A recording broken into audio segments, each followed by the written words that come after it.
Graça e paz, amados e amadas, aqui é Kátia Rios e nós estamos hoje no Salmo 6. E esse salmo, ele tem a categoria de um salmo de penitência. E o que vem a ser um salmo de penitência? É uma oração acerca da natureza do pecado e do perdão. E nós temos 7 salmos nos 150 salmos que são classificados como salmo de penitência. E esse salmo 6 é classificado assim. Nós também vemos uma parte dentro dele que é um lamento pessoal, mas talvez nunca nós tivéssemos atentado que é um salmo também aonde está se pedindo perdão de pecados. E vamos avaliar aonde está esse contexto. Lembrando que Davi é considerado um homem segundo o coração de Deus. E ele deixa claro que o Senhor não se move pelo tanto que nós acertamos, e sim pelo que nos arrependemos. E nós vamos ver sempre aqui na fala de Davi, como assim tem a parte do arrependimento, né? E ele começa dizendo nesse salmo assim: Senhor, não me repreenda, não me castigue na tua ira, nem me corrijas no teu furor. Então ele está dizendo aqui que o Senhor, de alguma forma, está irado com ele está sentindo como se fosse um castigo. Veja, amadas, nós não sabemos corretamente a que momento Davi escreveu esse salmo. Alguns dizem que foi ainda quando ele estava fugindo de Absalão. Outros dizem que aqui era um momento de aflição que Davi estava com uma doença, inclusive estava doente. Mas se nós observarmos, desde o Salmo 3, quando Davi tem aquele salmo onde ele está falando dos seus adversários, e nós sabemos sim que no Salmo 3 foi escrito quando ele estava fugindo de Absalão. E ele começa a dizer aqui no Salmo 3 que ele está realmente amargurado, mas ainda é uma coisa leve, porque ele diz que ele ainda deita e pega no sono, e é um salmo do vespertino, é um salmo do cair do dia. Depois nós vamos ver no Salmo 4, que é um salmo pela manhã, que nós vamos ver que ele está um pouco mais já contristado, e ali ele também fala que em paz ele deita e ele pega no sono. Depois, no Salmo 5, nós vamos ver já um progresso dessa angústia. E até eu comentei com vocês antes que muitas vezes a gente está passando por um problema e parece que o problema, quanto mais a gente ora, parece que o problema ele fica mais profundo, mas é porque o Senhor quer se revelar em nós. Então, se nós formos numa progressão, tendo por meta ou por uma visão que foi uma mesma situação, só o Senhor sabe que situação foi. Mas se nós olharmos nessa perspectiva, nós vamos ver que Davi cada vez mais estava se entristecendo, e o Salmo 6 é o clímax desse entristecimento. E aí, mediante todo esse período, ele deve ter começado a considerar no coração dele toda a história de vida dele. E ele começou a perceber que realmente ele era uma pessoa que tinha tido muitos erros, muitos equívocos na vida.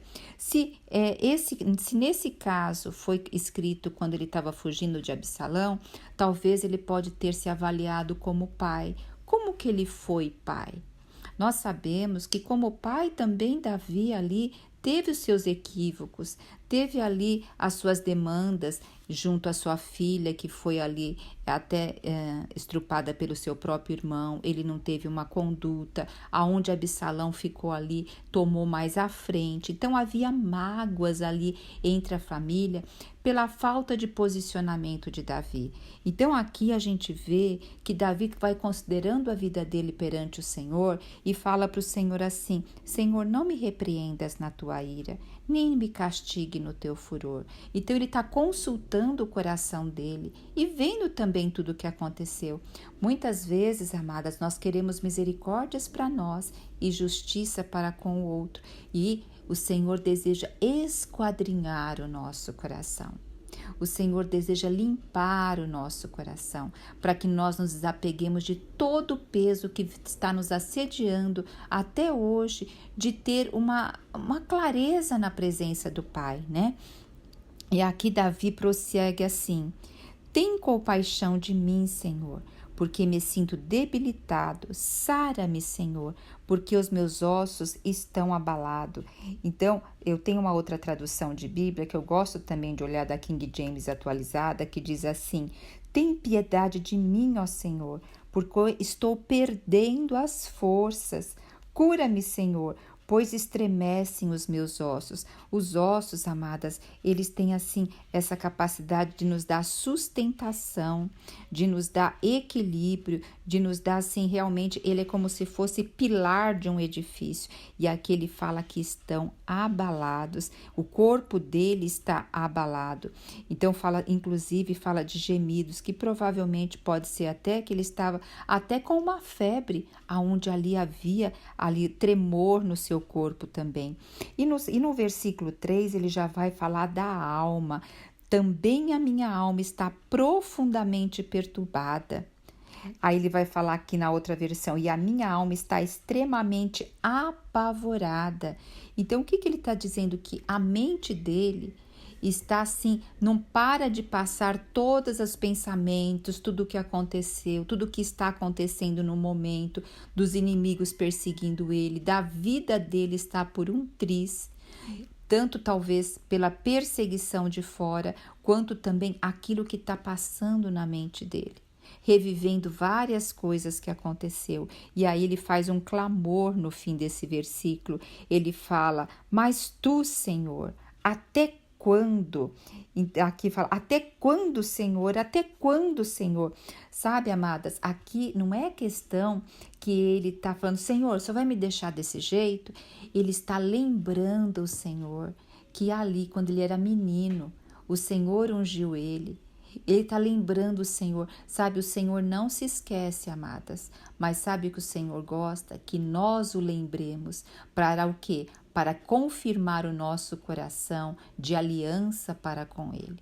Porque quantas vezes nós pedimos, nós falamos coisas para o Senhor e depois nós nem nos lembramos. Então Davi aqui está falando: até quando, Senhor? Até quando, Senhor? Ele está falando dessa perturbação também da alma. Porque, sabe, amadas, eu não sei quanto a vocês, mas eu olho para o meu passado e eu vejo tantos caminhos equivocados, tantas coisas que eu gostaria de ter feito diferente com a maturidade que eu tenho hoje, mas já passou. E agora isso não pode ser mais uma perturbação da minha alma, porque senão o que vai acontecer? Os meus ossos vão ficar abalados. Sabe? E dessa forma eu não vou poder glorificar o nome do Senhor. Então eu olho para o meu passado, desapego dele em amor e em perdão. Agora vamos ver o versículo 4. Ele diz: volta-te, Senhor, e liberta minha alma. Salva-me por teu amor misericordioso. Que coisa rica! Volta, Senhor, e livra minha alma, salva-me por tua graça. Então é isso, amadas. Davi, olha só, primeiro ele começa ali a falar: Senhor, não olha para mim. Minha alma, meu corpo está debilitado, a minha alma está debilitada. Senhor, socorre, livra minha alma. Então nós sabemos que a nossa psique, ela realmente é um campo de batalha. A nossa mente é um campo de batalha. Ela é como um cavalo selvagem que nós precisamos ali saber como domá-la. E para saber como domá-la, nós temos que levar todo o nosso pensamento cativo a Cristo. E agora ele vai dizer aqui no versículo 5: pois na morte não há recordação de ti, no sepulcro quem te dará louvor? Ele está dizendo: Senhor, se eu for embora, eu não estarei mais dando glória nesse mundo a ti. E eu ainda acrescento mais uma coisa, amada: quando nós trazemos um peso de todos os equívocos da nossa história, ou de tudo aquilo que nós queríamos que desse certo e não deu, e trazemos frustração, decepção e até raiva, sabe o que acontece? É como nós já estivéssemos nesse sepulcro, porque nós não conseguimos dar glória a Deus. E mesmo que nós demos glória, é uma glória que não está na sua intensidade máxima. É uma glória ainda com resquícios de mágoa, de ressentimento. Então vamos liberar nossa alma para que realmente nós possamos viver adequadamente, alegres no Senhor, ter fruto do Espírito, amada, engloba a alegria do Senhor. Então, ele vai dizer aqui no 6, versículo 6, olha, estou cansado de tanto gemer, todas as noites faço nadar o meu leito, de minhas lágrimas o alago. Então, vocês verem que lá no Salmo 3, no Salmo 4, ainda ele fala que ele está dormindo, que o Senhor o faz repousar, o Senhor o faz acordar, mas aqui ele já está num momento onde ele já não consegue mais dormir, que à noite ele chora. A noite tem muito a ver com a introspecção, com a reflexão, o olhar para dentro, é quando eu estou comigo mesmo.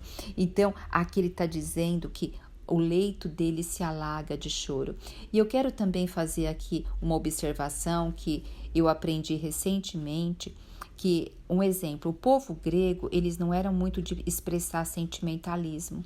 Eles eram na linha mais ali filosófica, né? Mas o povo judeu é um povo que lembra um pouquinho brasileiro. Ele coloca sentimento no que ele fala, ele coloca assim, aumenta até, né? Porque ele fala que, olha, o meu leito, faço nadar o meu leito de lágrimas. Então tem uma hiperbole aqui, né? Então o povo judeu, ele quando ficava triste, rasgava as vestes, jogava a terra na cabeça, ele também joga-se no chão, coloca a cara no pó, então eles expressam as suas emoções.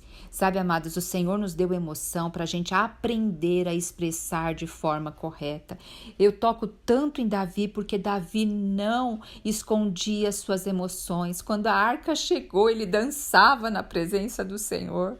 Quando agora ele está aqui contrito, ele abre também o coração ao Senhor.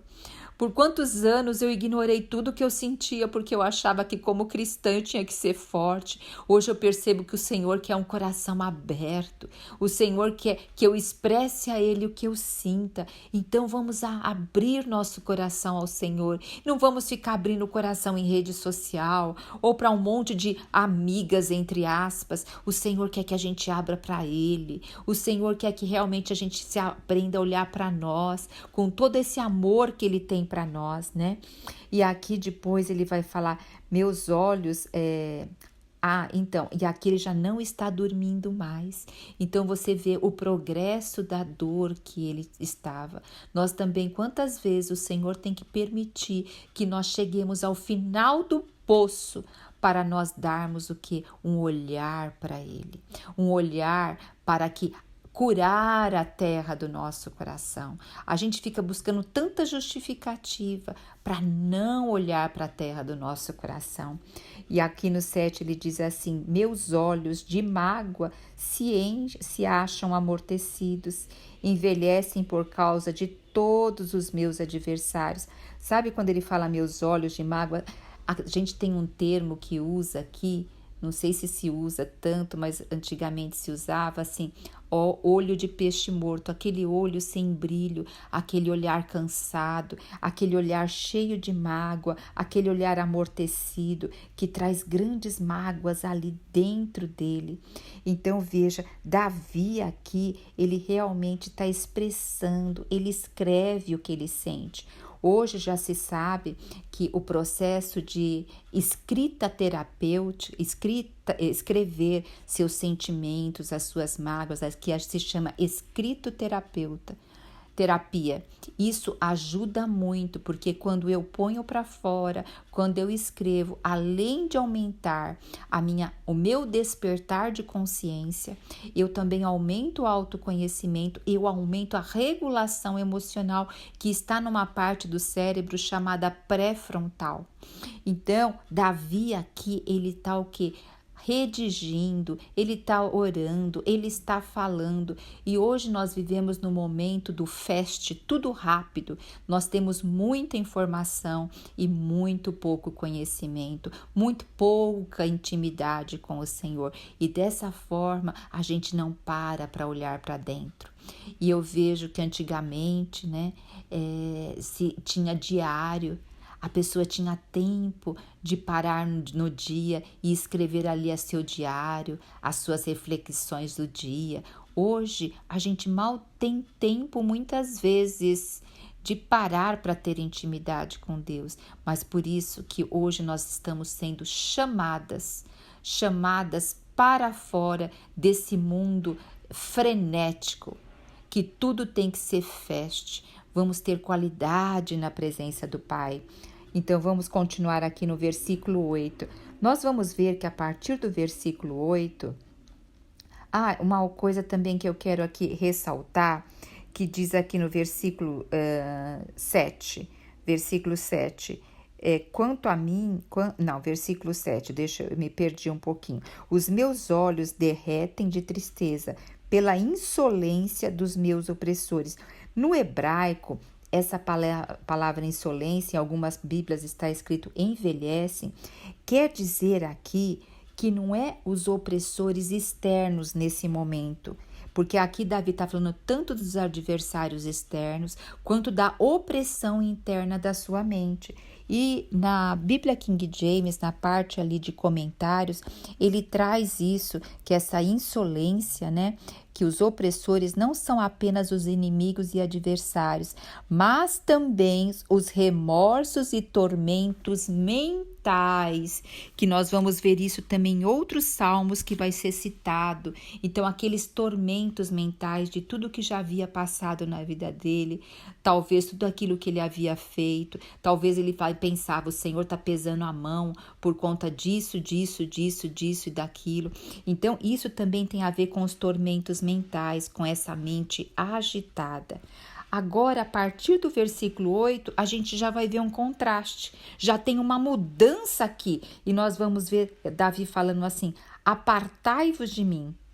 Primeiro, esse apartai-vos de mim quer dizer pensamentos, opressões, todos os que praticais a iniquidade. Então, tudo isso que foi praticado de iniquidade e também os adversários mesmo, a prática ali dos adversários, porque o Senhor ouviu a voz do meu lamento. Olha já o contraste. Aqui ele já professa, ele declara a palavra de Deus. Amadas e amados, nós temos que realmente declarar a palavra de Deus. Só ela pode acalmar todos esses opressores mentais e adversários externos. Saiba, nós temos muito mais opressores internos do que adversários reais. Muitas vezes nós fazemos das pessoas adversárias reais porque são as opressões internas que nos levam a vê-las como inimigos, mas na realidade é o nosso opressor interno, as nossas questões não resolvidas que levam a olhar o outro como inimigo. Então, vamos realmente voltar para dentro e pedir essa cura para o Senhor. Lembre-se, o Senhor não se move pelo que tanto a gente acerta, o Senhor se move por aquilo que nós nos arrependemos. Arrepender é mudar de rota, é realmente fazer uma conversão, é ir para outro caminho. Que coisa rica isso, né? E lembre-se, uma pessoa só se compadece de outra quando ela também já passou por essas aflições. Ela vai ter muito mais condições de olhar o outro. Por isso que amar o próximo tem a ver muito como eu olho para mim e resolvo as minhas questões internas, para que eu possa me compadecer do meu próximo. Porque senão o próximo fala alguma coisa que está passando, eu já vou falar, eu também já passei por isso, e sabe o que eu fiz? Eu fiz isso. Ele não está pedindo opinião. Ele está pedindo um ouvido para ouvir. E a gente já entra para falar. Então aqui Davi agora, a partir do versículo 8, provavelmente, amadas, a gente lê o Salmo, a gente crê que tudo foi escrito em seguidinha, mas talvez o versículo 8 demorou um pouquinho para ser escrito. E aí ele fala, apartai-vos de mim, todos os que praticais a iniquidade, porque o Senhor... ouviu o meu lamento. Vamos declarar: o Senhor ouve o meu lamento, o Senhor ouve a minha voz, o Senhor é bom e a misericórdia dele se renova a cada manhã, e eu tomo posse dessa misericórdia. E no versículo 9 ele diz assim: o Senhor ouviu a minha súplica. E aqui sabe o que quer dizer? Quer dizer, amadas, que o Senhor, ele se sentiu agora perdoado. Ele se sentiu ouvido pelo Senhor, ele sentiu o coração dele, essa paz que excede todo entendimento. Tudo aquilo que ele estava aqui falando de tormentos e remorsos mentais, ele agora percebeu que o Senhor ouviu e tirou isso da mente dele. E o Senhor acolhe a minha oração. O Senhor me acolhe. Então, sabe, muitas vezes o Senhor quer salvar o nosso interior muito mais do que está no nosso exterior. Porque se os nossos olhos mudarem, a vida como nós vamos vê-la muda. Ela pode ser que ela não mudou nada, mas nós mudamos para com a vida. E aqui termina o versículo dizendo: envergonhe-se e sejam sobremodo perturbados todos os meus inimigos. Quer dizer, essa perturbação de remorso, de tormento, que passe para eles, que eles também tenham consciência da onde eles estão pisando, que isso não é segundo Deus deseja. Retirem-se de súbito, cobertos de vexame. Então que nós possamos sim, na nossa oração de arrependimento, de lamento, ouvir e declarar por fé: o Senhor ouviu o meu lamento, o Senhor ouviu a minha súplica, o Senhor acolhe a minha oração. Quero acrescentar, amadas, Deus não se move pelo tanto que nós achamos que nós somos bons ou somos alguma coisa. Ele se move porque Ele é bom. Caso haja tormentos ou remorso no seu coração, deixa ir. Perdoe a si mesmo e também perdoem aqueles que te maltrataram. Desapegue-se do mal. Não segure mais nada para você. Deixa ir tudo, solta a angústia, solta o passado, solta pessoas que te magoaram. E também lembre-se, pelo menos na minha experiência, as pessoas que mais me magoaram, os maiores inimigos meus foram as minhas próprias lembranças, foram os meus próprios inimigos internos, como a tristeza, como o medo, como a mágoa, ressentimento, indignação, frustração. Enquanto eu não comecei a soltar isso, e a cada vez o Senhor me traz mais memórias para soltar, meus ossos não começaram a ser curados e a minha psique não tinha como ser restaurada. Hoje eu testemunho isso. Existe cura para o nosso corpo e para a nossa alma, porque o nosso espírito já está com o Pai. Amém? Aleluia! Jesus Cristo é o nosso Senhor.